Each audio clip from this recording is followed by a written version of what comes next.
Welcome back to the Green Door Pub, my garage bar built for drinks, laughs, and adventures. My name's Scott. Today we're on one of those adventures, and this is a series I like to call Crafted Connections.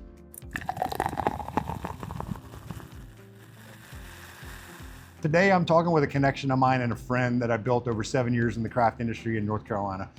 Today I'm with Rick Benfield. Say hello, Rick. Hello, Rick. Rick is the Vice President of Sales for Cabarrus Brewing, located in Concord, North Carolina.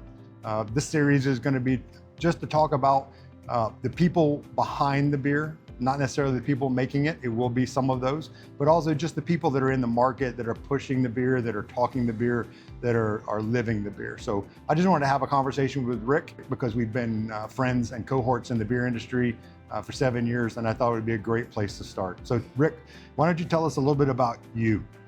Yeah, Scott, thanks for having me on the program. I feel like actually it's an honor to be your first guest, so I'm hoping I don't screw my part of it up. You won't, don't worry. So a little bit about me. As Scott had mentioned, I'm actually the Director of Brand Development here at Cabarrus Brewing. We can restart that if you'd like. No, we're good. So I always like correcting you anyway. So I've been here with Cabarrus for almost a year now, previously with Blue Blaze Brewing in Charlotte as VP of Sales and Marketing. And then previous to that, I was a co-owner and co-founder of Good Road Cider Works in Charlotte. Awesome. And I met you when you were at Good Road Cider. Yes. Right. So as I said, Rick and I were in the industry together for roughly 7 years. I've been gone about a year now, but Rick just is chugging along. So can you tell us, we're at Cabarrus Brewing today. Again, this is about the connections, the beer, the people behind the process. But can you tell us a little bit about the brewery? Absolutely. We're actually celebrating our 9th anniversary coming up. We started in 2016. We are located in the Gibson Mill area of Concord. It's an old textile mill that was run by Cannon Mills way back in the day. And they've converted this facility campus into an antique mall. We've got some game bars. We have a food hall over here. So there's a lot of activity and a lot of things to do once you get here to the campus. We make a number of different styles of beer. Obviously your IPAs. We have a Vienna lager, which is really nice. We have an American light lager called Long Baller. That we make for the Kannapolis Cannonballers, which is the baseball team over in Kannapolis. Let's see, our flagship is our blonde, our cotton blonde, and we also make a vanilla coffee version of that called Vanilla Coffee Blonde. Oddly enough, we do have a sour that we call Sour Drop, and then we do run through the gambit of seasonals and small batches. Actually, and we're drinking a seasonal right now. This is our Killarney Irish Red. Or Slancha. In honor of Scott's birthday coming up here in a few days, and it's also National Rick Day, I might add. We'll battle on that one. So you know, I talked to you about this concept. I really wanted to talk about the people behind the beer. So in this case, because you're my first, crafted connection that we're talking about, can you talk about how you got into craft beer? And was there one singular moment that kind of stood out for you that said, this is where I want to go, this is who I want to be involved with? Yeah, that's a good question. So I am a home brewer. I've been home brewing for 30 years. That got my interest, obviously, peaked into the craft world. I cut my teeth on Sierra Nevada Pale Ale, as a lot of people did. Yeah. And so as I started doing the home brewing thing, got fairly decent at it. Actually started out in Wilmington and then moved here to Charlotte almost 20 years ago. Joined a local homebrew club in Charlotte called the Carolina Brewmasters. I got very involved there. We were running the Charlotte Oktoberfest Beer Festival, which was at one time the largest beer festival in the Southeast. So got involved with that, recruiting some breweries for that. Then eventually took over as the executive director for the festival until we kind of disbanded that years ago. The festival climate got a little bit different, changed a little bit, and we decided to get out of that. But that was really my entrance into the craft beer world. I had the opportunity, as I mentioned, to become an owner and founder of Good Road Cider Works in Charlotte back in 2016. And that was my first ever foray professionally into our industry. Right. So you were a home brewer, but you, like myself, ended up on the sales side of things. So how did that transition happen when you were a home brewer, going to the sales side of it? Yeah, no, I've been a sales guy for 30 some odd years too. So all that came naturally. And when you find your passion, it goes hand in hand. The love of craft beer plus the love of sales just kind of married each other. And I've been fortunate to keep a somewhat clean reputation out there that's helped me survive. Yeah. So how do you, going beyond the sales aspect of it, from just a community, especially here in North Carolina, which is where we both worked, there's a very, very strong community amongst breweries, brewers, salespeople, anybody involved with the craft. How important is that to you? It's huge. I think we're lucky to be in an industry that is extremely collaborative. We're still competitors at heart, but at the end of the day, we also are great at collaborating with each other. And I'm not talking just making beer together, but I'm talking about being in the industry together, sharing ideas, sharing thoughts, coming together.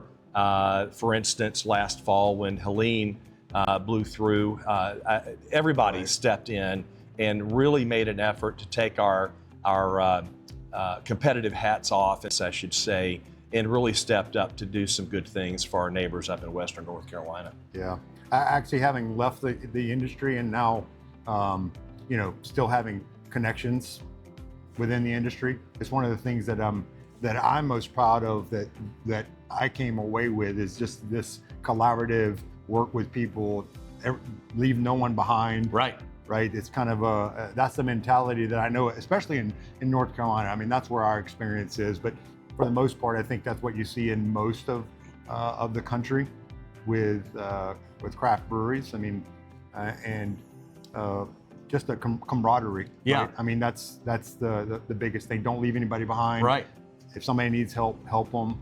Things like that. So, I think that's what makes us unique, and not comparing ourselves to any other alcoholic producers out there and sectors of the alcohol business. But I really feel like being in the craft beer world, we really set ourselves apart from some of the other industries out there and do work very hard at being good neighbors with each other. Right.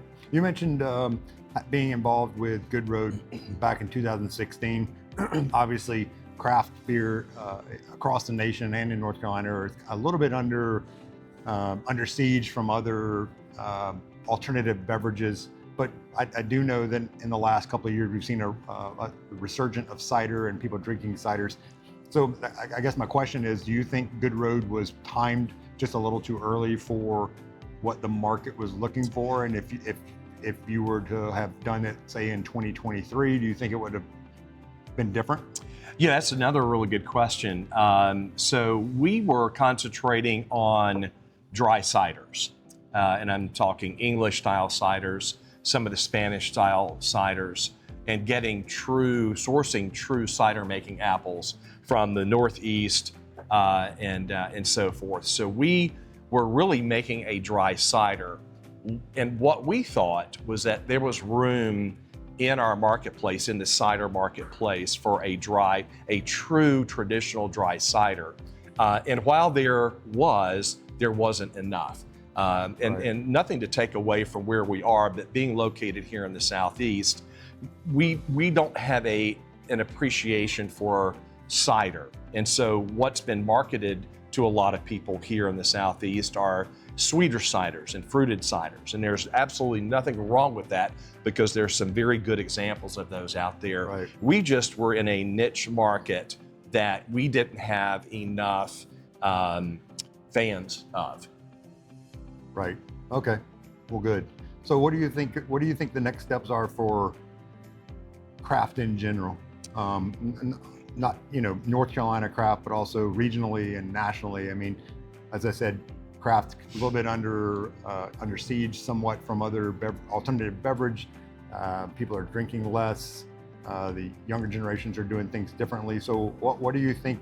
What do you think is going to have to happen in the long haul for these craft breweries to succeed and survive, really? That's another really good question. I think those of us that are in the industry, we keep doing what we're doing. We don't forget where we came from. We're certainly in a challenging environment right now, and we all get it. And we are painfully aware of that. But at the end of the day, we opened our businesses up to be breweries. And at the heart, that's what we do. Right. Do we manufacture other beverages in order to help serve some aspects of what other people are looking to drink? Absolutely, we do. But at the end of the day, if you at our core, we're going to brew beer, and everything is cyclical, and we've seen it over the years. We've seen the cycle dip and then come back, and people are going to quit. People are not going to quit drinking beer. They're always going to be drinking beer. We just have to stay in the game. Watch our pennies, watch our expenses. Sometimes you have to go back to your basics. Sometimes It's about not having a beer style for everybody out there.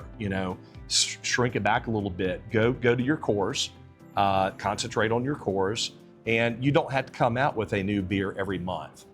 You can come out with something seasonally, whether it's quarterly or whatever. And then if you've got room, do some fun small batches and one-offs. Right. So I was at your location in Kannapolis today, which is a tavern. You brew beer on site there.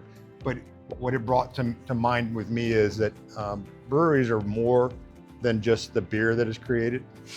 It's a place of employment for the people that work there, but it's also a meeting point, a place for people to develop friendships and make memories and have experiences. So talk to me about how breweries, especially in North Carolina, are trying to create that experience for people, which ultimately brings them back. And that's the key. I think we're all looking at figuring a way of creating that experience for people that want to come to our tap rooms, and not only come, but stay for a while. For instance, right around the COVID, Cabarrus opened up our kitchen, invested in the kitchen, and we never envisioned ourselves being in the food business, but we are in the food business now, and it helps that it keeps butts in seats. And we have fun with it. We're able to do beer pairings with our food in our different entrees. But events are big too, and those are drivers to your tap room. So the trivia's every week and the music bingos every week. While those were really popular in the beginning, those have kind of faded out. They've lost their luster. What we have to do is to create an experience that will entice people to come into our tap rooms and stay. Right, because like you said, everybody and their brother did trivia or music bingo, so multiple places to go. So you have to somehow differentiate yourself through the experience, whether it be a quiet spot or just different things going on. Yeah. So, all right. Well, so how do you think craft moves on from here? What do you think if you were to ask the viewers to do anything, what would you like for them to do as a call to action? Yeah, that's a really, really good question. I hope our viewers can empathize with us. We need as much as you can to be spending your money in our tap rooms, and not only breweries, but I'm talking about small businesses in general. Right.